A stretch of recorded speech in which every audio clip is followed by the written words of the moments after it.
Haidong! In this video, we're going to talk about basics. So from here, you're going to go into teirose. So there's a couple ways I've seen people do this, especially if you're like on the line like I am. Some people kind of do half and half. So do like kind of half, and then into teirose. I'm not as much of a fan of that. So from here, you're going to try and maintain your height as you bring the tip back, and then push forward into your teirose. Notice that I'm trying not to go up and down. Right, so the idea of this is to engage, again, proper muscle groups, right? So as we're bringing this in. So it's not step forward, right? The idea is I'm almost like squeezing in, I'm retracting this leg as I'm moving to the side. So almost like an evasion, right? So someone's aiming for my knee, bang, if I want to I can counter. But the general idea is just using your whole body, right? So in, engage your left glute to push forward into your teirose. Now I have a fun video about like why we have our certain stance distances, and this is where I would introduce it to new students. So at this point, as an instructor, you can kind of choose what you would rather have. So you can obviously do this with the intent of having really immaculate stances, right? So for example, now that we're in kenjok, you can really try to sink down into a nice kimase, or not kimase, teirose, and kind of like lean in this way, right? You can do that, and you can still work on the shifting, but then being able to come out of this is a little bit wonky, right? Or you can also be more applicable, right? So the stance isn't going to be nearly as long, but still going to be long enough that you can distinguish between a teirose and obviously sodose and a half teirose. But again, this is going to be what you want as an instructor. Obviously, probably the best is the happy medium, right? So something that looks pretty nice, right? Because everyone likes to have that aesthetic stance. Teirose is a nice stance, right? You can even see it with, the logo that I have in the corner of this thumbnail, which is just something I've been using. Teirose is just a nice stance.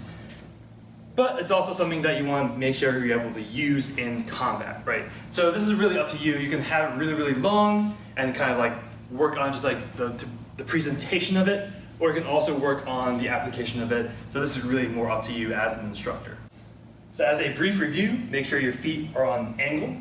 Your left glute is activated, and trying to have your belt knot as close forward as you can here. So also note that I'm trying to have my scabbard actually tucked in, right? So again, back in the day we used to do this, but no longer, so we're tucking them that way. So the idea here, so when you first learn this is sort of okay, right? Like, okay, from here, you're gonna turn, you're gonna more or less bring your tip, more or less keep it where it is, switch, and then cut. So obviously, first we do chase bokuseo, which is just turning defense. So from here, you just turn defense. So this is a two-step teirose. Now obviously, this is fine for maybe white belts. Even for my white belts, I kind of just, like after a month or two, I'm like, all right, so now you've got the idea, we can get rid of the training wheels, right? So because, again, think about it, right? So if the idea is, I know someone's over there, and I'll be like, are you ready to die? Die, please, right? The idea is like, all right, I can like either see or like hear or whatever's going on, I need to be able to turn and cut effectively, right? So you might notice, so I mentioned something back in the day about something called kikentai ichi, or synchrony. That's a little bit different between the teirose and most of the other stances. So what we usually do, so when we're in chianse, right, the idea is the sword, the body, and the breathing are all synchronized, but sometimes in two parts, right? So we kind of breathe in, prepare, breathe out, execute, right? So that's kind of how most of us were taught, and we're going to do this in a little bit, obviously when we do chianse. But teirose synchrony is a little bit different. So if you're here, right, so you're not going to do like, right?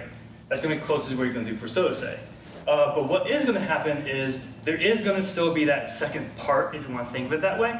So as you turn to cut, as you're executing the cut here, you're going to actually sink into your stance in order for that counterbalance, right? Because that's the point. So whenever you do that two-step, you should have counterbalance. So if I'm here, so slow motion, right? So this is fine for beginners. Turn, and then sink into the stance, as I cut, right? So again, this is a nice thing about Taito-sei is you can have a lot of linear motion in terms of where you're sitting, right? I can lean forward into it. This is something that we do in Yedo 7, right? Where we do a deep knee strike, and notice that my chest is actually like almost against my knee, and you obviously draw back into bonsai.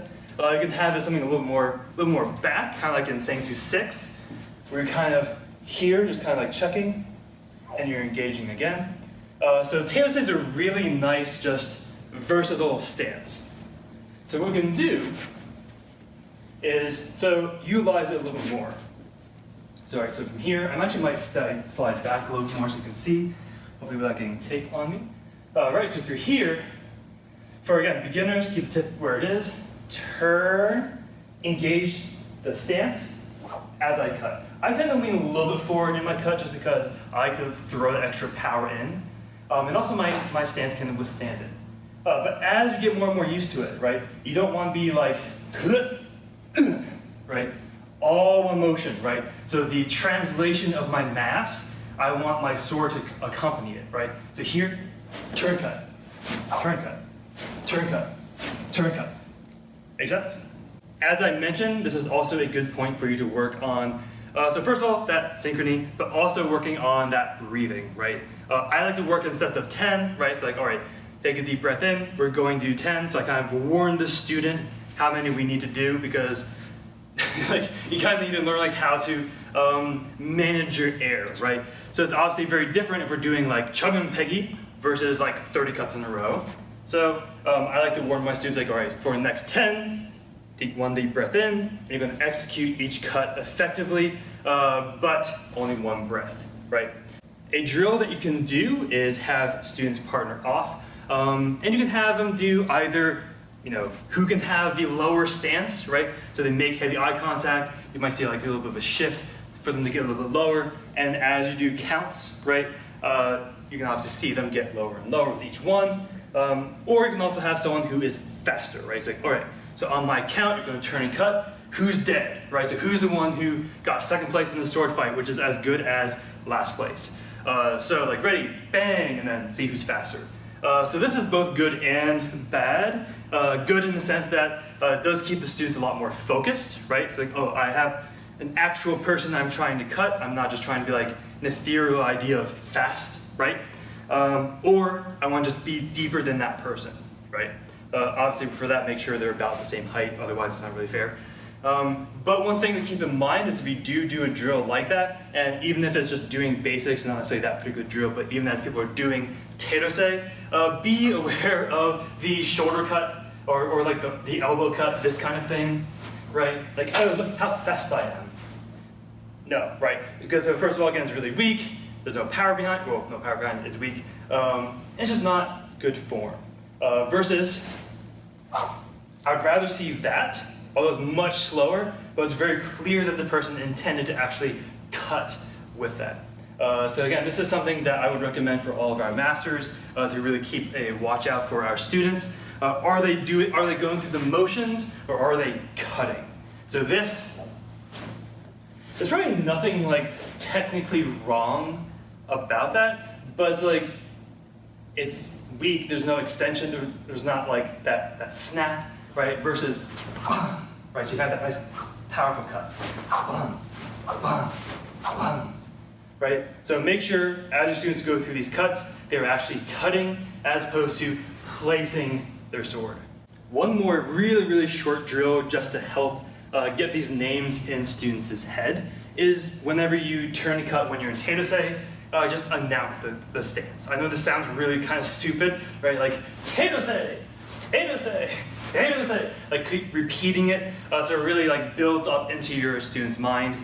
I would not recommend doing this every single class, because first of all, you will go insane listening to your students just shout Taito-sei the entire time, especially if you're doing it for everything like Gung-gai dung yup pao-song-sei. Every single time they're doing Gung-gai dung yup pao-song-sei, or same thing with So-sei, all that fun stuff. But it is a decent drill just to make sure your students understand the terminology that's being thrown at them. So it's just something that I would recommend now and again, as opposed to probably every class. So I teased about Gung-gai dung yup pao-song-sei, right? So from here, so there's actually going to be a few different versions about this. So the first version is twist, right? So the blade is now off to your right. You're going to shift from this teirose to this teirose, and I'll do it facing that way as well.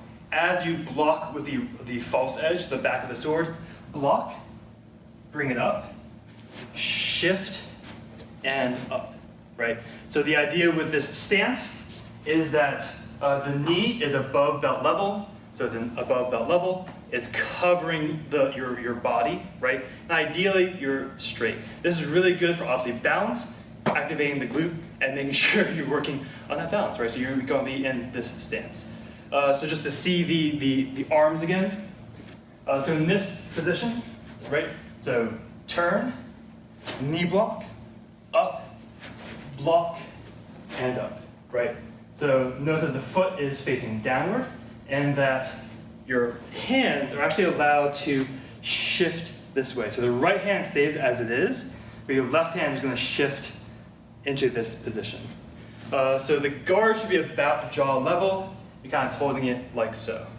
So this is going to be the portion where I might change a little bit significantly from what the Federation is doing, just because there's a few different guards that are similar to this that you can use in sparring and all that fun stuff.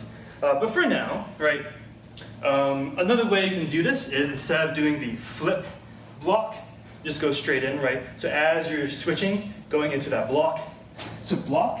So something that was clarified a little bit recently. So block with the back end, block upright. So you're actually blocking something with the back edge again.